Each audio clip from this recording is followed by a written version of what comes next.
कोई भी आरोप लगा ले, मैं लेफ्ट के भाई से कहना चाहता हूं, लेफ्ट वालों को राइट कोई चीज दिखती नहीं है, उनको हमेशा कुछ उल्टा ही दिखता है। ठीक है जी, जब तक सरकार चाह रहे थे, देखिए ये गलत है, बहुत गलत है। जब तक सरकार चाह रहे थे एमएलए का समर्थन थे, बदतमीजी नहीं, तब तक लेफ्ट सही था, बदतमीजी नहीं, बीच में तब तक सही था, बदतमीजी नहीं, लेफ्ट सही था, ये गलत है, नहीं। आप हमारे समर्थन से सरकार चाह रहे थे, आपके बीच में बोला नहीं, आप हमारे समर्थन से बिल्कुल नहीं, बिल्कुल नहीं, आप बीच में क्यों बोल रहे हैं? कोई पर्सनल बीच में क्यों बोल रहे आप बोले थे, हैं? बीच में नहीं, आप भी बोले थे, बीच में नहीं।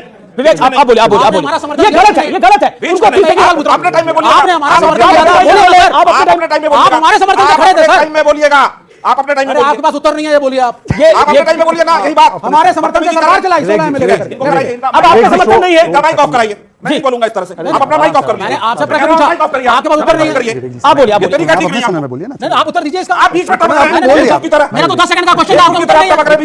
अच्छा एक सेकंड, मेरा निवेदन, आपको सिखाई किसने? आपको किसने सिखाया? मुल्क से लेकर आपको मुबारक हो। समस्या क्या है कि देखिए, जब राम के बारे में आप बात कर रहे हैं, मैथिली शरण गुप्त की एक बहुत अच्छी कविता है, ये राम तेरा चरित्र स्वयं काव्य है, कोई कवि हो जाए सहज संभाव्य है। इस देश की जड़ों में अगर कोई संस्कृति पल रही है और कोई उसका संवाहक है, उससे आप नफरत नहीं कर सकते, हम नफरत के खिलाफ हैं। अब आई गठबंधन की बात, अगर गठबंधन में एक सूत्रों में पिरोए गए सभी मोती एक समान नहीं दिखेंगे, एक विचारधारा के नहीं दिखेंगे और एक लक्ष्य के प्रति समर्पित नहीं दिखेंगे, तो वो गठबंधन नहीं टिक सकता है। साधारण सी बात। इंडिया गठबंधन पे इन व्यूअर्स के भी कुछ सवाल है और इनके भी कुछ सवाल। इन्होंने अभी शहजाद जी ने बोला था जय श्री राम, इनको राम के नाम से इतनी नफरत क्यों है?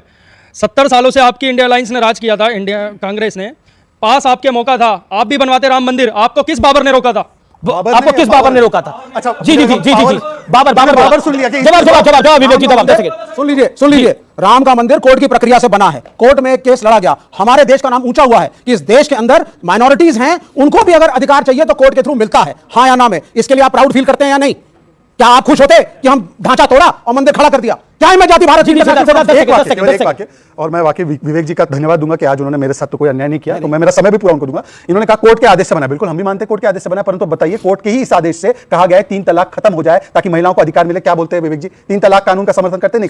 सुन लीजिए, अरे बताइए, अभी बोला धर्म संस्कृति बोलने दो, नहीं करना हमसे, बोलने दो 10 सेकंड। ये वो पार्टी हमको शरिया सिखा रही है, सुन लीजिए, ये वो पार्टी हमको शरिया सिखा रही है।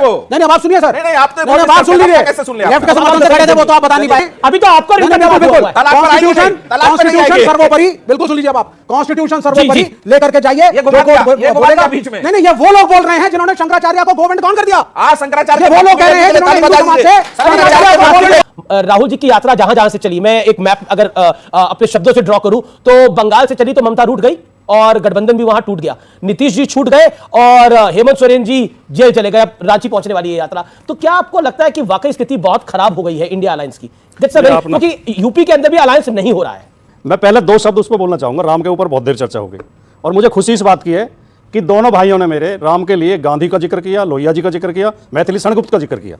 जिस राम को हम मानते हैं उसी राम का इन्होंने जिक्र किया। शहजाद भाई ने कहा हम कहीं हे राम बोलते हैं, कहीं राम नाम सत्य बोलते हैं, कहीं राम राम जी बोलते हैं, लेकिन अपने वाला नहीं बताया। ये बोलते हैं मुंह में राम बगल में छुरी, इनका वाला जो राम है। जैसे जी उत्तर प्रदेश में अभी 1000 पोस्ट निकली हैं आयुर्वेदिक फार्मासिस्ट की, उस 1000 में 27% से सीधे 270 बनती है ओबीसी की, ओबीसी को 100 सीट दी गई है। ये राम का नाम लेके ये अन्याय लगातार कर रहे हैं राजकुमार जी, अगर लगातार अन्याय कर रहे हैं। मैं बोल दूं, देखिए ऐसा है कि आज मुझे मैं बताऊं, बाकी और कोई काम हुआ है नहीं हुआ इस देश में मुझे नहीं पता, परंतु एक चीज आप मानिए कि मोदी है तो मुमकिन है कि जो कल तक कहते थे कि बाबरी मस्जिद वापस बनाएंगे और जो कहते थे कि राम भक्तों को गोलियां चलाकर हमने मार दिया और सरयू में डाल दिया, आज वो राम का वखान और विश्लेषण करने लगे हैं। भाई इससे बेहतर क्या चाहिए आपको? आखिरी बात, ये आप मेरे भाई हैं, 5 मैंने आपके बीच में नहीं बोला, एक भी शब्द नहीं। आप गलत मैं इसलिए कह रहा हूं क्योंकि मैं ये जानते कि व्यक्तिगत रूप से मैं इनको बहुत उनसे प्रेम करता हूं, ऐसे व्यक्तिगत रूप से मैं इनसे कह रहा हूं कि चलिए जो गलतियां आपने पहले की वो आज सुधारने का एक अच्छा मौका है। मथुरा में और काशी में स्टैंड ले लीजिए। मथुरा में आप भव्य कृष्ण मंदिर चाहते हैं या नहीं चाहते, बता दीजिए। अब बताइए ना, जो राम जी के विषय में गलतियां की है, आज बोलिए कि आपकी याद यदुवंशी अच्छा मौका है। चाहते नहीं चाहते, राम नाम का क्रेडिट बीजेपी ने लूट लिया, तो अगर आपको लगता है तो ज्ञान वापी पर और मथुरा पर क्रेडिट लीजिए, बोलिए डंके की चोट पर। कोई गलती हमने नहीं की थी, ना हमने विचारधारा बदली है। हमारे लिए देश में बहुत बड़ी बड़ी समस्याएं हैं, भूखमरी है, बेरोजगारी है, अशिक्षा है, अस्पतालों में दवाई नहीं है, पुलिस जाति कर रही है, रोजाना लूट हो रही है। उत्तर प्रदेश में 11 महिलाओं के साथ रोजाना रेप हुए 2022 में। हमें ये समस्याएं हल करनी है। हमें धर्म के नाम पर क्यों हिंदू धर्म को गाली देते हैं? क्यों श्री राम चरितमानस को गाली देते हैं आए दिन? हमें स्वामी प्रसाद मौर्य क्यों राम समस्या को हिंदू धर्म को गाली देते बात सुनना ही नहीं बिल्कुल चाहते। देश की बात नहीं। आप देश की बात क्या करना चाहते हैं? नहीं चाहते। मेरे- जी यही हाँ, आप बीच में कूदोगे। मैं बीच में क्यों जवाब कूदूंगा? इन्हें देना अरे चाहिए। मेरा काम है बोलने का जवाब भाई। इन्हें देना चाहिए। मेरा कार्यक्रम आपका है। काम है सवाल पूछने आप का। चाहते हैं सब आपका चुप हो काम जाए। इनकी वकालत करने का नहीं है। और आपका काम जो बात कहते थे कि हम हमारा राम से कोई परहेज नहीं था, मैं आपको एक नारा याद दिलाता हूं।